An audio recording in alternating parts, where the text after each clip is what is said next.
About a year's passed since it happened. Feels like a blur, yet somehow my life has not been too dramatically changed. I keep going to work, keep paying my bills, yet somehow I feel compelled to write about what happened to me around this time last year. Compelled because I am beginning to doubt if what I saw, I really saw, and what I felt was genuine terror, or merely some self-contained psychotic episode brought on by my overworked and overtaxed mind. Nevertheless, I will write about it. If not for anything else, then maybe writing about it will dispel the confusion and help me forget about the incident and stop seeing the terrible memories. Every time I close my eyes, they are just in my head. Yes, just in my head. My name is Simon. I won't bore you with my entire life story. I live a rather dull and uneventful life, which makes the events which happened to me stand out even more as a result. Around this time last year, I was returning from a long weekend at my parents' house. They live out in a very rural area, very beautiful, but also isolated, and very difficult to get help should the need arise. I had left later than I had planned, and had to get going. I said goodbye to my parents and drove off on my 4.5-hour journey back home. It was starting to get dark already, and I silently cursed at not having left sooner. I have a very bad night vision, and my car's brakes were terrible and needed some serious maintenance, so I had hoped I would not hit a deer or something. My poor car was an 1886 Nissan Sentra, and it needed a lot of work beyond the brakes, but it lasted me this long, and at that moment was my sole possession of any value. I drove on slowly, getting more nervous as the sun receded behind the horizon and dusk settled in, bathing the country road in light orange and finally fading to full dark shortly thereafter. I had enjoyed my time with my parents, but now I was regretting having come out all this way and stayed for so long. What if my car broke down here? What if I got a flat? What if I wrecked somewhere? I did not even know where the nearest gas station was beyond the small local station by my parents' house. That station must service a 30-mile area, I thought glumly. Almost on cue, as if triggered by my thoughts, the engine began to cough and sputter. Oh, not now, I thought as panic gripped me. I realized with dawning horror I had forgotten to fill up at that gas station I was just thinking about. I was so lost in my reverie I did not even notice the glow of the warning light protesting my decision. I was almost empty when I arrived at their house and told myself that I should fill up before getting on the main road back home. God damn it. What the hell am I going to do now? I pulled over with the last bit of inertia the car had before finally shutting down. Fully empty. Despite almost being empty, I had made it another 14 miles away from my parents' house and unfortunately straight into no man's land, since I knew the main road along with its shell station was another 16 miles away. What the hell am I going to do now? I cursed as I got out and checked the trunk. Just on the off chance I had put a gas canister back there, which of course I hadn't. It was more wishful thinking than anything else. At this point, I only had one chance. I pulled out my cell phone and sank back into the driver's seat, defeated by what I saw. No reception. Not a single bar. This whole area was a dead zone. I decided to wait in my car and see if any traffic was moving on the road this time of night. I was hopeful because it was not too late. Not yet. Unfortunately, after almost 40 minutes, I had not seen a single car on this road, moving in either direction. After waiting another 30 minutes with no change in the situation either, cars or phone reception, and not seeing a single person having driven past, I decided to set out to find help. I thought I had seen a few houses a little bit further past the forest that this portion of the road was in. Maybe I could get help from somewhere there. Or perhaps I may get a single bar, or a car might happen by.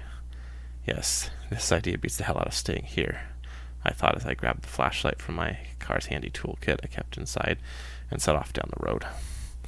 After the first 10 minutes of walking, I realized it may have been a mistake. It was getting very cold now, and the sun had gone fully down. This excursion was not exactly on my to-do list, so I had not thought to bring a jacket. A cutting breeze blew through the trees, funneling the icy wind down the road into my path, and the force made me shudder. I pressed on for another 10 minutes, and I had no idea of how far I made it since I had not gotten a bar back on my phone and couldn't access my GPS. I checked my phone again just to be sure, when something darted behind one tree to another and rustled the ground loud enough to startle me. Hello? I shouted as I pointed my flashlight into the clearing between the trees where I had thought I saw the thing. "Hello? Is anyone there?" I shouted again, clenching the light and almost crushing it in my nervous grip. There was nothing but dead silence for several seconds. Then a gust of wind rustled in the tree, causing them to shiver in an eerie way that made them look almost alive. I then became sorely aware of just how alone I was out here. My heart began to beat faster and faster. I looked around, seemingly surrounded by the cackling and towering forms all around me. I began walking in the middle of the road, since I didn't seem likely anyone would be driving down it anyway. Mostly just to stay away from the constant rustling of the trees and bushes. I knew it was just the wind. I knew I would be fine. I'm just jumping at noises because of the admittedly spooky atmosphere out here. Anyone would, really. I knew it. It was just the wind. The trees started clearing out, and to my relief I saw the relative end of the forest. My hopes of rescue were soon dashed, however. Beyond the trees, there were just more flat grasslands, no houses in sight for what looked like miles. "How?" I gasped. I knew there was at least some houses on the way here. It can't be that far away. It can't be. Did I go the wrong way? All I saw in the distance was what looked like a road veering into another shadowed portion of the forest. I began to feel panicked, and I knew I was lost now. I didn't recognize any of this. But how could that be? This is the only road I know of to get through these areas. I didn't take any turns. I couldn't be lost. I focused my eyes and looked through the moonlight over the inexplicable empty expanse of fields. And just when I thought that expanse was empty, I noticed something new. Something which may have been a sign in the distance. Oh, thank God, I thought, not knowing or caring what the sign might denote, just feeling thrilled at the prospect of getting off this road and getting help. I began to jog off the road and toward the sign in the distance. The ground around me felt damp, like some sort of muddy quagmire. It squished down as I ran across it. I wondered if this area was some sort of wetlands, but I didn't know of any body of water connected to it. I moved through the marshy ground a few hundred feet and looked again in the distance and saw something that I could read now. It was a sign. It said fuel. My heart leapt. A gas station. I thought, elated at the prospect. What are the odds a gas station of all things would be here in the middle of nowhere, and not even connected by a road? My excitement dispelled my confusion as I began rushing as fast as I could through the wet, sticky ground. In my haste, I missed a sinkhole that had formed in the ground in front of me, and I pitched forward into it. My face was blasted with mud as I barely caught my fall before hitting my head on a rock that was jutting out of the hole. The impact was excruciating, and I felt like I lost consciousness for a few seconds. I was glad to regain my senses in time to pick myself up slowly and painfully. Otherwise, I may have drowned in the rising, bubbling mud where my head had just been. I groaned as I rose back to my feet, looking down. I realized I had lost my flashlight and my phone in the mud. They were both gone, and I reached down and began prodding around the pool of mud which had risen up to consume the sinkhole. After uselessly searching for several minutes, I came to the realization I was not going to find them. I was in bad shape now, though at least I could see fairly well with the moonlight overhead out here in the marsh. I hated to leave my phone, but I was freezing now with the wind chill. Now covered in wet mud, I was beginning to feel even more genuinely cold. I moved forward again towards the fuel sign, hoping that there would be a fully equipped station where I could get a new flashlight, and maybe even better, they would have a phone. I would rather call for help than go back through this marsh and into those woods to find my car anyway. But at the very least, if nothing else, I can bring some gas back to my car and get the hell out of here. After taking a few steps forward again, I heard a splash behind me that made me nearly jump out of my skin. I almost fell again as I jumped back several steps, looking back toward the mud pool. I started shaking now. My eyes were darting back and forth over the pool, and everything I could see moving nearby. Nothing was moving. I didn't see anything. Just open ground. Not a single blade of grass. The wind had stopped. Just dead silence and the moon glowering and foreboding in the night sky. I could feel my heart racing, my throat dry from my breathing. And after waiting and watching for what felt like a lifetime, I realized that it was nothing. I relaxed my shoulders and let out my breath. I reluctantly turned back towards the station and began walking again, feeling my skin crawl and wanting to get out of there as fast as I could. Just then I heard something in the distance. How quiet it was, I barely made out. It sounded far off, yet somehow closer. I realized someone is here. That's what I thought I heard, at least. My mind was racing and my body ached, but I pressed on. Yet I felt that, if not before, someone or something was definitely watching me now. I did not know how I knew, but I knew it. My progress slowed as my feet started to sink deeper into the ground with each step. I was worried that somehow the ground would give out and I would just have to swim the rest of the way. It looked solid enough, but the surface gave way to deeper pits and a harsh quagmire. It even threatened to go deeper still. Eventually it leveled out, but I was sinking almost to my knees in the foul ground. Every step became a supreme effort to move forward. But I was closer. I could see that the light was brighter from the sign far in the distance. And now, from how much closer it appeared, I was over halfway there. I had no choice. I had to press on. Suddenly I heard a strange buzzing sound in the distance. A few seconds more, and I could tell the sound was coming closer. I could see nothing, but the sound intensified. I looked back and forth for the source, my blood quickening again. Just as suddenly the sound stopped. I waited again several seconds, more frantically looking all around for what had caused that noise, and more importantly, where it had gone. The next second an explosion of filthy debris buffeted me off the ground and back into the water, and an enormous cloud of huge buzzing insects sped towards me, their buzzing and humming sounds like some horrible, malicious cacophony. I kept my head down and put my arms in front of my face, expecting the swarm to engulf me. However, they swarmed nearby, and then, almost as abruptly as they had arrived, they fled off into the night. An eerie glow accompanied the strange insects as they fled into the night sky. I was terrified and again confused by this bizarre event. For what felt like another hour, I trudged on through the swamp-like field, exhausted and disheveled. Just when I felt like my legs were going to give out at any more steps, they started to slowly rise as I walked, implacably out of the water, and reached solid ground again. Another 100 feet, and I was finally out of the terrible swamp and onto the outskirts of the lot with the sign. I could see at the base of the sign there was indeed a small fueling pump. Oddly, a single pump with no other objects in sight. And ultimately, to my dismay, there was no larger station, just a small wooden hut, which may have been an outhouse for how small and run down the thing looked. Oh God, I thought, what happens if they don't have a canister to put the gas in? I wondered. Additionally, I wondered how I would pay for it. If I only had a debit card, I hoped this rundown pump would have a card reader, but something made me doubt that.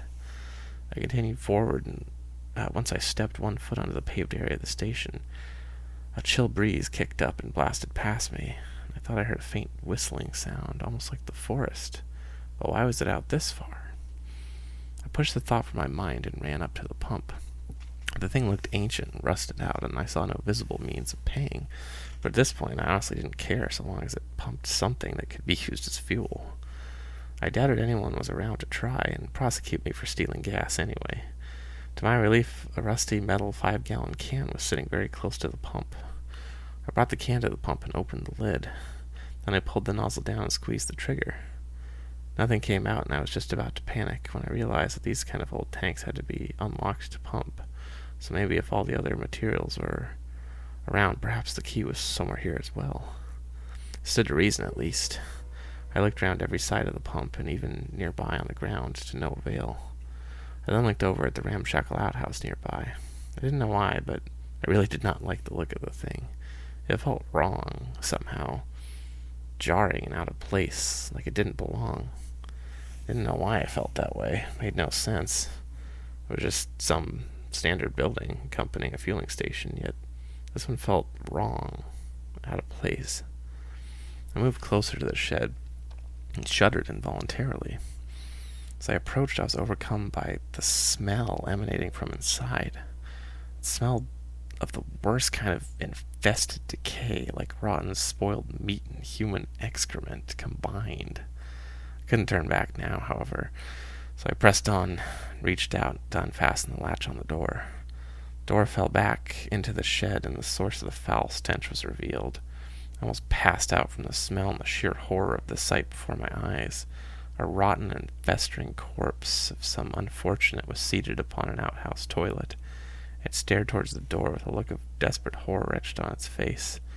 I almost threw up from the sight and smell, but I had not eaten in hours and managed to force down a dry heave all the same. The poor soul appeared to be a man, though with how decayed the corpse's sickly green flesh and features were, it was hard to tell. He was dressed in the coveralls not uncommon to those working as mechanics, and in his right breast pocket was a ring of keys hanging from a clasp on his uniform. One of those must be the key I need. My body moved forward with a jerky action that my mind was almost too terrified to comply with. I slowly bent down to the corpse, covering my mouth with my hand, and gripped the clasp and pulled the key ring free with a gentle tug. I started to back away from the corpse, but it lurched forward and grabbed my arm. "Run," came a disgusting and throaty voice, this corpse literally speaking to me as it squeezed my arm to illustrate its point. I screamed as loud as I ever did in my life before, and unable to believe my own eyes, and violently pulled free from the ghoul's grasp, kicking back at it as I did. The thing fell on its face, part of its skull erupting from the force of the fall, spilling out a jet of black blood from its ruined head. It was still moving and managed to look up at me as I backed away furiously. It locked eyes on me again and once again spoke. "Run now before it's too late. It is coming." And the dead thing died once more, possibly for the final time. I was beyond terror, beyond belief. None of this could be real. I'm asleep. I am dreaming. I want to wake up now. But I was not asleep. I know that now. I was awake, running for my life from the thing that came next. After the majority of the shock wore off from my ordeal, I sprinted back to the pump and resolved to get the hell out of there as soon as possible. I started trying various keys with the pump, shock still coursing through my body and causing my hands to tremble, and almost dropped the key several times. I found the right key on my 5th attempt and brought the nozzle to the can and began filling it. In the distance I saw a cloud of buzzing insects take flight again. In the sky the moon was veiled by a thick, dark cloud. The next second a thunderous roar rang out in the sky, opened up with heavy rain, seemingly in the blink of an eye, where there hadn't been a cloud before.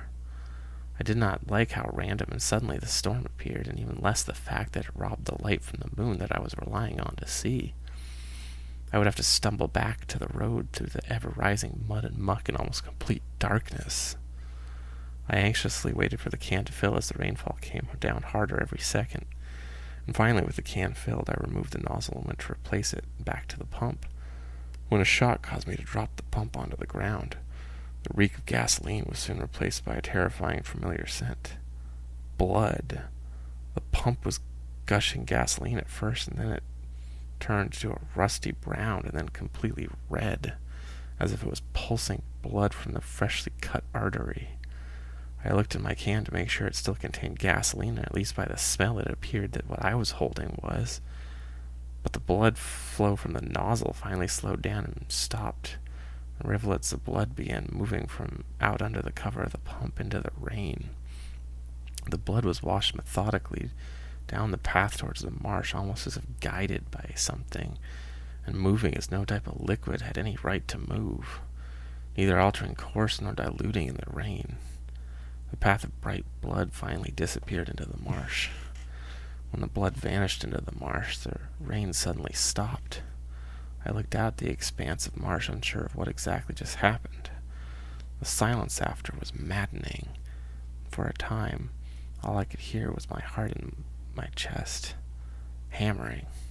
Suddenly, I heard a terrible thunder crack followed by a noise, almost as if someone was tearing through skin with a blade. A sick, sharp sound. The earth around the edge of the marsh began to spill over, and 2 large layers of earth simply peeled back like an overripe fruit to reveal an even deeper sinkhole than I had seen before. Stricken by the sight, I barely noticed another event out of the corner of my eye. The light by the sign began to move. A hazy aura emerged near the naturally occurring shadows of the sign, and I froze with dread as I saw the shadows leave their positions and coalesce to form a larger individual shadow.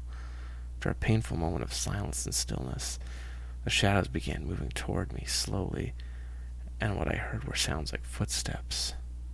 Suddenly, I felt the same way I felt when it seemed like someone was looking at me before. And the shadows whispered to me, calling to me, beseeching and inviting. I stood dumbstruck for another second before the paralyzing spectacle's grip on me was broken. The shadow moved ever closer, and the steps grew louder.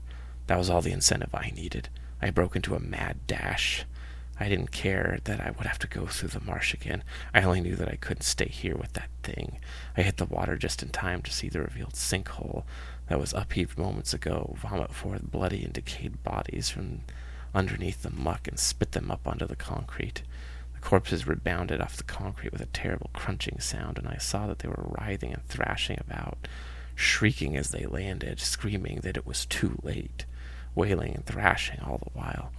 I began to shriek like a madman, and just like them as I fled into the marsh. However, my sanity did not leave with me.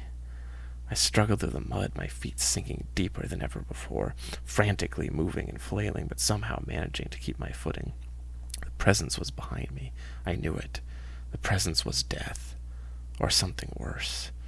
New swarms of buzzing insects bombarded me and tried to knock me into the muck, but I pressed through the barrage, my heart racing, my limbs burning.